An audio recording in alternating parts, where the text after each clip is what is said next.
আচ্ছা, আপনাদেরকে একটু ঘুরিয়ে ঘুরিয়ে একটু দেখাই। আপনারা দেখেন ঠিক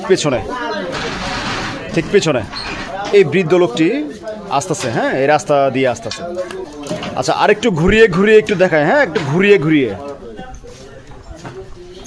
দেখেন এই নয়াবাজারের হালাত অবস্থা এমন ছিল না। দেখেন এখন ঠিক হয়তো 12টার কাছাকাছি, রাত 12টা বাজে। এখন যে পরিমাণ মানুষ আছে, হাজার লক্ষ মানুষ এই রাস্তা দিয়ে যাতায়াত করে। আমি যে জায়গাটার মধ্যে অবস্থান করতেছি, এই জায়গাটা হচ্ছে আমেনা সুপার মার্কেট, মুসলিমনগরের প্রাণকেন্দ্র। মুসলিমনগর নয়াবাজারের প্রাণকেন্দ্র হচ্ছে এই আমেনা সুপার মার্কেট। এই আশেপাশে যে দোকানগুলো আছে সম্পূর্ণ শেষ। আগের যে ব্যবসা বাণিজ্য ছিল সম্পূর্ণ ধ্বংস হয়ে গেছে এই একটা মাত্র রাস্তার কারণে। এই রাস্তার আশেপাশের বেহাল দশা আপনারা দেখতে পাচ্ছেন। হ্যাঁ, নির্মাণ কাজ চলছে। রাস্তায় নির্মাণ কাজ শুরু হয়েছে আমার মনে হয় 4 থেকে 5 মাস আগে। আজও পর্যন্ত 100 ফুট পর্যন্ত আসতে পারেনি। কেন, কি জন্য, আপনাদের কাছে প্রশ্ন ছুড়ে দিলাম। এই এলাকার ব্যবসা বাণিজ্য সম্পূর্ণ শেষ।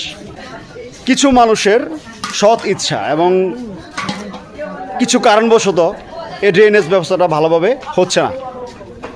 কিছুদিন পর যখন নির্বাচিত হবে প্রতিনিধি, নির্বাচিত হওয়ার পর যখন কমপ্লিট করবে, সে বলবে যে আমি করেছি, এই ড্রেনেজটা আমি করেছি। কিন্তু শুরু হয়েছে নির্বাচনের অনেক আগে। আজকে দেখেন এই রাস্তার কি অবস্থা।